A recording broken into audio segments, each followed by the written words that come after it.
Top quality और consistent performance के लिए सिर्फ सिल्वर पंप्स एंड मोटर्स, नाम याद रखना। 7% લીધા 1.60 લાખ રૂપિયા. તમને પણ થતું હશે કે 7%ના આટલા બધા?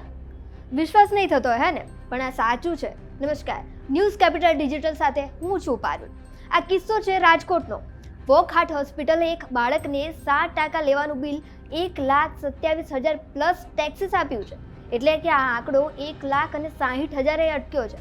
પહેલાં તો આ ઘટના કેવી રીતે થઈ તે જાણી લઈએ. 9 વર્ષના હેનિલ પટેલને એની મમ્મી સાથે સ્કૂલથી ઘરે આવતો હતો. તે સમયે એક્ટિવા સ્લીપ થઈ ગયું, જેના કારણે હેનિલને હાથે ઈજા પહોંચી, જેના કારણે તેને વોક હોસ્પિટલ લઈ જવામાં આવ્યો.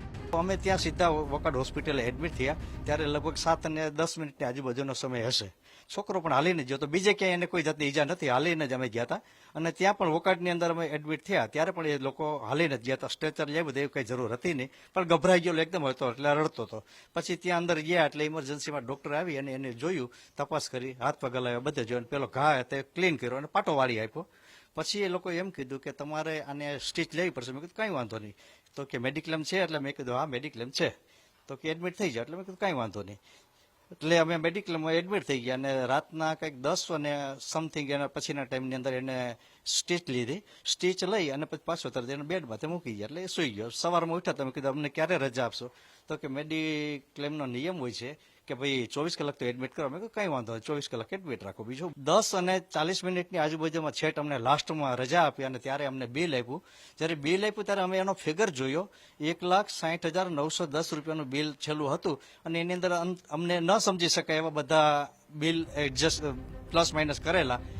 અને હવે આ બિલ 1,27,000 રૂપિયાએ પહોંચી ગયું છે. હવે આ ગણતરી કેવી રીતે થઈ એ સમજી લઈએ. 7%નું બિલ 1.60 લાખ રૂપિયા. ડોક્ટર હાર્દિક ધામણિયાની ફી 61,000 રૂપિયા. સર્જરીનો ચાર્જ 21,400 રૂપિયા. ડોક્ટર ભાવિક ભુવાનો ચાર્જ 11,000 રૂપિયા અને કો સર્જનનો ચાર્જ 15,000 રૂપિયા. આ સિવાય સર્જરીનો અલગથી ચાર્જ 3,210 રૂપિયા થયો.